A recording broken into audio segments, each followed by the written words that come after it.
کہتے ہیں میرے مالک تیرا شکر ہے کہ تو نے میری زوجہ کے سامنے میری عزت رکھی. یعنی امامت کی پہلی نشانی یہ نظر آئی کہ جو ماہیت کو بدل دے وہ امام ہوگا. یہی سلسلہ نظر آیا ماہیت کو بدل دینے کا. علی نے بھی ماہیت بدلی اور ایک دن میدان دربار میں امامت اپنے فضائل خود بیان کر رہی تھی. امام حسن کہتے ہیں ہم وہ ہیں جو چاہیں تو رات کو دن میں بدل دیں, دن کو رات میں بدل دیں, چاند کو سورج میں بدل دیں, سورج کو چاند میں بدل دیں. ہم وہ ہیں جو چاہیں تو عورت کو مرد میں بدل دیں, مرد کو عورت میں بدل دیں. ایک منافق سے برداشت نہ ہوا, کھڑے ہو کے کہتا ہے حسن کیسے؟ میرے مولا نے کہا ایسے. اب دربار نے گواہی دی ہے کہ جب کرسی سے کھڑا ہو کے سوال کیا تھا کیسے تو کھڑا تھا, لیکن اب جو کرسی پہ بیٹھا تو بیٹھا نہیں, بیٹھی تھی. ماہیت بدل گئی. اور یہی سلسلہ کربلا میں نظر آیا. جب حر راستے میں ملا تھا تو حر تھا, لیکن اب جب کربلا میں حسین سے آگے مل گیا تو اب حر نہ رہا, ماہیت کو بدلا, حر کو حر علیہ السلام بنا دیا. جو اللہ کی طرف سے امام ہوگا وہی کربلا جیسے ہنگام میں یہ کہہ سکتا ہے کہ اے میرے رب جس نے تجھے پا لیا اس نے کھویا کیا, اور جس نے تجھے کھو دیا اس نے پایا کیا. بس میں اپنے مقصد کی طرف آ گیا. امام حسین کربلا میں منصوب من اللہ امام ہے.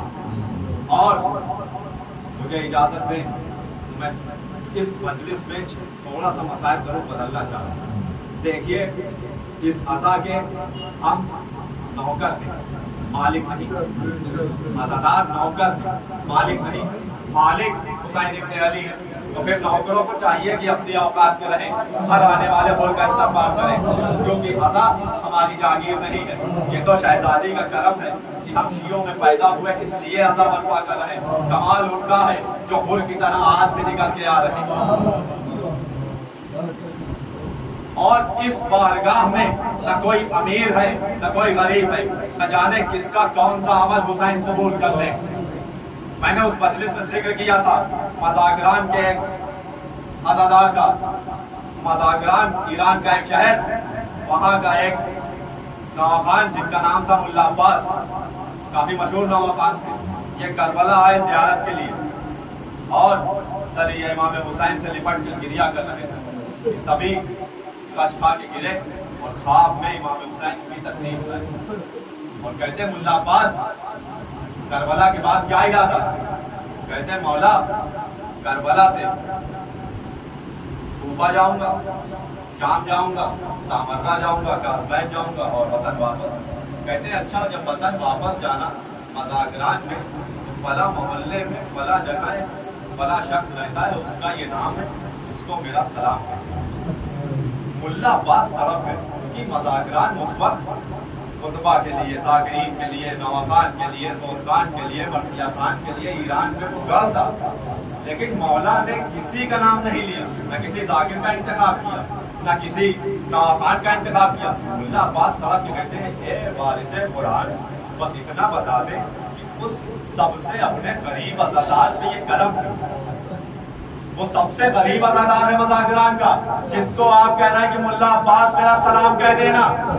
کہتے ہیں تجھے نہیں پتا, میں گواہ ہوں جب بھی مزاگران میں کہیں بھی مجلس ہوتی ہے, مجلس کوئی کر رہا ہو وہ صرف عزاداروں کے نالین سجاتا ہے, اور نالین سجاتے ہوئے میں تو دلوں کی گواہی رکھتا ہوں نا, دل میں بس اتنا کہتا ہے کاش یہ نالین والے کربلا میں ہوتے تو میرا حسین یہ نہ کہتا الا قتیل نبرا, مجھے رلا رلا کے مارا گیا, وہ میرے دل کے بہت قریب ہے, اسے حسین کا سلام کہہ دینا. اسی ہندوستان کے اپنے شہر کا واقعہ سن لیں. ہندوستان بہار پٹنہ شہر کا یہ واقعہ ہے. ایک بازار میں ایک عورت, ہندو عورت تھی, وہ نہ اللہ کو مانتی تھی, نہ قرآن کو, نہ رسول کو. حد تو یہ ہے کہ تب تک وہ خود امام حسین کو بھی نہیں جانتی تھی. بازار میں کچھ فروخت کرنے کے لیے آئی تھی, وہیں عزا خانے میں مجلس ہو رہی تھی.